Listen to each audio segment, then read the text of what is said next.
Welcome to lesson 1.2, where we talk about transformations and translations.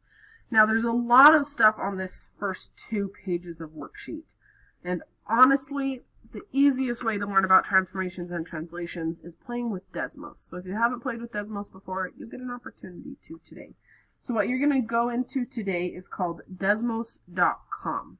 But before we do that, I want to talk about there are 3 main types of transformations. And we're going to write them at the top of our notes.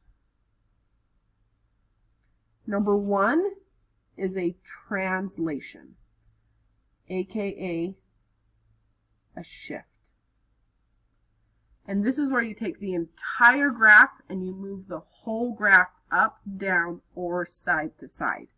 And it happens when you add or subtract things to your equation. So x squared plus 2 would shift your graph. Second one is called a reflection. And this is where you have a negative outside or inside of your function. Whenever you have negatives, not minuses, a negative, it's reflecting your graph. The third one is called a dilation, aka a squeeze or a stretch. And this is where you take your function and you're either squeezing it in tighter or stretching it out thinner. So kind of like your parabola, I think of it like a rubber band. If you take your parabola and squeeze it together like you're pulling that rubber band tight, that's a dilation squeeze. If you're letting that rubber band fall loose so it's more flat, that's a dilation stretch. And this happens when you multiply things to your equation. Now, when we're talking dilations, we never do divide. So if I wanted to say divide by 3, I would actually say, let's do it like this, divide by 3, I would actually say multiply by 1/3. Always think in terms of multiply. Okay, now let's look at our first experiment, as you will. For this first one, we are looking at x cubed, and I want you to go to Desmos.com. We're going to type in x cubed plus k. So if you go to Desmos.com, it should look like this.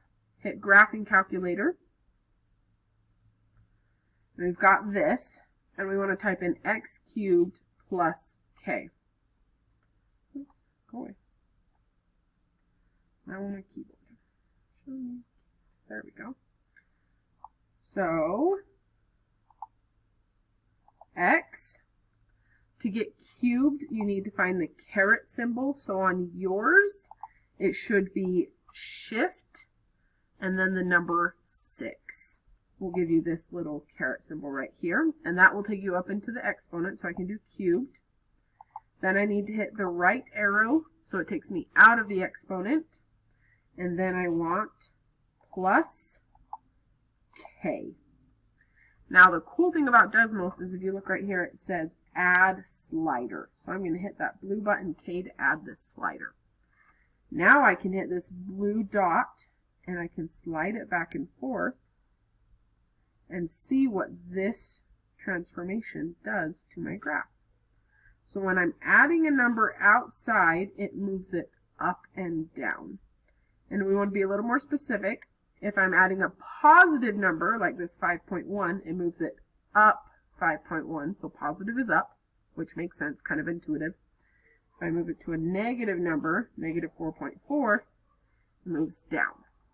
So we're going to summarize this on our notes.